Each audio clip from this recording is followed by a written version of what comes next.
Welcome to the Deep Dive, where we take these huge, complicated topics and really boil them down to what you need to know. And today, we are tackling something that sounds, well, almost like science fiction. It really does. Yeah. We're talking about training a super smart student, an AI model, to read a mountain of books. And not just read them one by one, read them all at once and remember every single tiny detail. So what are we diving into today, specifically? We're looking at a model called QwenLong-L1.5.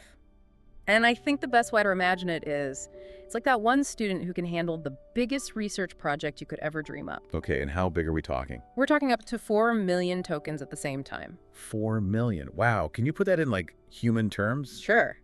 If you think of a token as a word, or maybe part of a word, 4 million is. Yeah. It's like a giant stack of thousands of books, all open on the desk at once. That's just, I can barely remember long email. So what's the big problem you're trying to solve when you give a student or a computer that much to read? It's all about forgetting. It really is. When a story gets that long, a normal computer brain just, well, it starts to lose the facts from page 1 by the time it gets to page, 1,000. It runs out of memory. Exactly. So the mission here is to teach the student long context reasoning. It's not enough to just see all the words. It has to connect the clues, when they're spread really, really far apart. So it's not speed reading, it's deep understanding over these huge distances. And the claim here is a big one, right? The developers are saying this new recipe they came up with makes this model as good as the absolute best out there. Yeah, we're talking models like GPT-5, Gemini-2.5-Pro. They're claiming it's in that league. And did it work? It did. It scored an average of 71.82 across the big tests, which is almost a 10-point jump from their last model. And believe me, at this level, a 10-point jump is massive. Okay, so let's get into it. How do they do it? What are the secrets? There are 3 big secrets, and the first one starts with the homework. The homework. Okay, I like it. If you want a student to get better, you have to give them really hard practice problems. Precisely. They had to create what we're calling a super study guide. Why couldn't they just use the normal tests? Because the normal tests were a bit too simple. They were often just needle in a haystack tests. So like find one specific name in 1,000 pages. Exactly. Simple retrieval. But this model needed to practice something called multi-hop grounding. Multi-hop. Okay, break that down for me. What does that actually look like? It means the answer is never in just one spot. So imagine you read in chapter 1 that the hero's birthday is in June. Okay. Then in chapter 5, you learn he only eats cake on even-numbered days. All right. And then, way over in chapter 10, you see a calendar that shows June 20th. The question is, did the hero eat cake on his birthday? Oh, wow. You have to connect all 3 of those things. June, even numbered days. The 20th. Yes, he did. See? You have to hop between those clues to get the answer. That sounds incredibly hard to create questions for. Yeah. So how big was this study guide they made? Well, they started with a huge number, over 42,000 possible questions, but they were super strict. How strict? They filtered it all the way down to just over 14,000 really high-quality ones. And that was key because they knew that older models failed because their practice material was just too small and, frankly, too easy. So quality over quantity, even at this massive scale. What were the tricks they used to make the questions so tough? There were a few. The first was what they called treasure hunt questions. I like that name. Yeah, it's perfect. It forces that multi-hop thinking we just talked about. They didn't just ask about facts, they made the model figure out the relationships between the facts. It's like building a little map of how everything connects and then having to find your way through it. Okay, so the treasure hunt makes the path hard. But did they also hide the clues better? They did. That was the second trick, the obfuscated clue. Obfuscated, so making it fuzzy. Exactly. So instead of asking, was the company founded in 1995, they'd ask something like, what is the year ending with a 5 in the late 20th century, which is also the company's founding year? Oh, that's mean. It forces the model to actually think about what 1995 means, not just match the numbers. You got it. And the third technique involved math.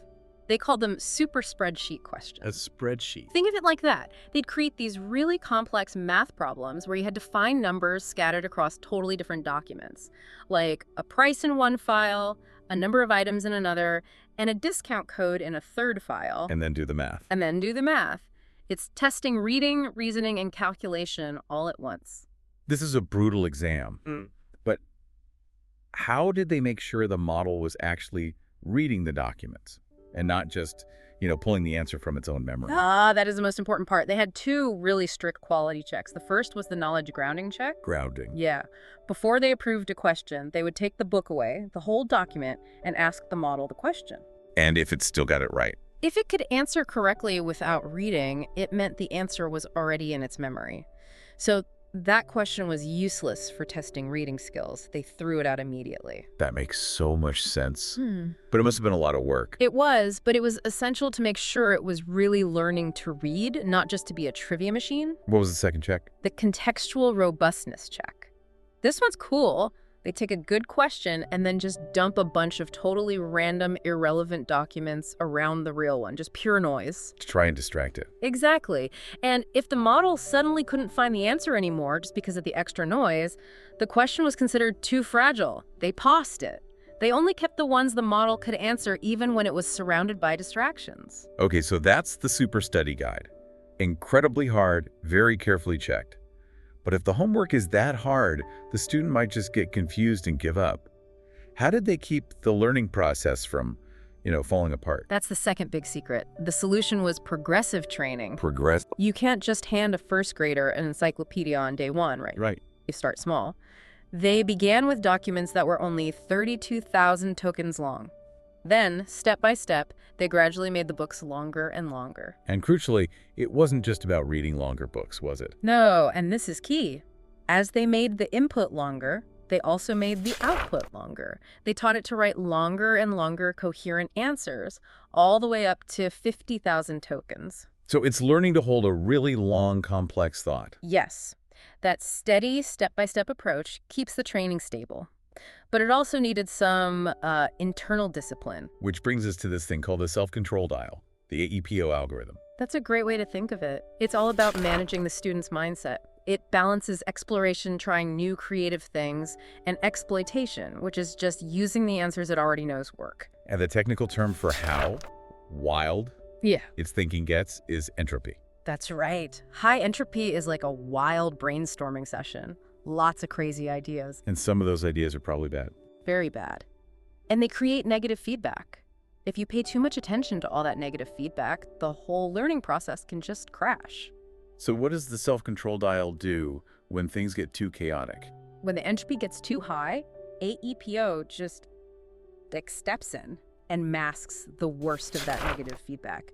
It basically tells the student, okay, that idea was terrible, ignore it, but that other one, that one has promise. Keep thinking along those lines. It filters out the noise. What about the other way around? What if the student just gets lazy and gives the same safe, boring answer every time? That's low entropy. The student isn't exploring anymore. In that case, AEPO actually brings the negative signals back. It encourages a bit of risk-taking. It's like saying, you're playing it too safe, try a wilder idea. You might discover the real answer. And this is super important for these long document tasks. Absolutely, because an answer can be, 90% correct, but still wrong because it forgot one tiny detail from a million words ago. AEPO helps the model learn to value all the parts it got right, even if the final answer wasn't perfect. Okay, that makes total sense. But let's go back to the biggest number, 4 million tokens. Even with all this smart training, no computer brain today can just hold all of that at once. Correct. It's just too much. And that brings us to the third secret, the memory agent framework. This is the student's magical backpack. It's the magical backpack. It totally changes the game. Instead of trying to cram the whole book into your brain at once, it turns reading into a planned search mission. A search mission. How does that work? So the giant document gets broken up into small, easy-to-read chunks. The model reads just one chunk at a time. Okay. After each chunk, it does two very smart things. First, it updates its memory. Think of this like the student taking really good notes. It pulls out the important bits and adds them to a summary. So it's not storing the whole chunk, just the key takeaways. Precisely. And the second thing is a really clever part. It creates a navigational plan. A plan for what to do next. Exactly. The plan tells the model what to look for in the very next chunk. If it just read about a character losing their job, the plan might be, next, search for words about money or interviews. It's actively guiding its own reading. That's so much smarter than just reading word after word. But did they have trouble putting that skill into the main model? It sounds very specialized. They did. A huge problem, actually. They found that If you try to train the normal cram everything in brain and the specialized note-taker brain at the same time, they clash. They actually made each other worse. So what was the fix? They had to train them separately. First, they built a perfect little note-taking expert model. Once it was amazing at its job, they used a special technique to carefully merge it with the main reading model. So they combined the two brains into one super brain. It's like a surgical procedure, and that combined brain is what lets it tackle those 1 million and 4 million token books. It even scored a really impressive 14.29 on the 4M token test. Truly incredible scale. So let's look at the final report card. We've got the hard homework, the stable learning plan, and the memory backpack. Where did all this work pay off the most? It paid off exactly where you'd expect, on the longest, hardest tests. The biggest score increase, a massive 31.72 points, was on a test for that complex treasure hunt style of question. So the training worked perfectly for the skill it was designed for. It did. And here's the really cool part for all of us. The training gave the students some amazing bonus skills. We call it generalization. You mean being a better long-distance reader made it smarter at other things? Yes, smarter everywhere. For example, it got much better at high school level math problems. It also improved on really tough general knowledge questions. The intense focus required for long reading seemed to sharpen its overall logic. And I bet that helps in everyday use, like with chatbots. Absolutely. The biggest bonus was in conversation. It saw a huge 15-point gain on a benchmark that tests dialogue memory. This is what lets an AI remember what you were talking about an hour ago. It keeps the conversation feeling connected and, real. And there was that one math problem that really proved it was thinking differently, right? Yes. This was the best evidence. The old model would look at a hard math problem and just guess. It would use simple shortcuts that didn't really work. But the new one?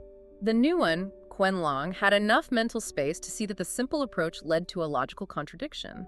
It literally realized its first idea was wrong. And it corrected itself. It stopped, changed its entire strategy, and switched to a much more advanced algebraic solution to solve the problem correctly. That pivot from guessing to self-correction and advanced logic, that's a clear sign of better thinking. That's not just pattern matching, that's reasoning. And that's the final amazing achievement here. They managed to unify everything. They have one single model that can do both. It can be the crammer brain for normal tasks and switch to being the note-taker expert for these impossibly long documents. An amazing deep dive. So to recap the 3 secrets to reading a million-page book, a super study guide with really hard, validated questions. A self-control dial, that AEPO algorithm to keep the learning process stable and smooth. And finally, the memory agent's magical backpack to plan your way through documents that are just too big to hold in your head at once. And that leaves us with a final thought for you. This model learned to tackle 4 million words by breaking the problem down, taking amazing notes, and this is the critical part, making a plan for what to look for next. So how can you use that? How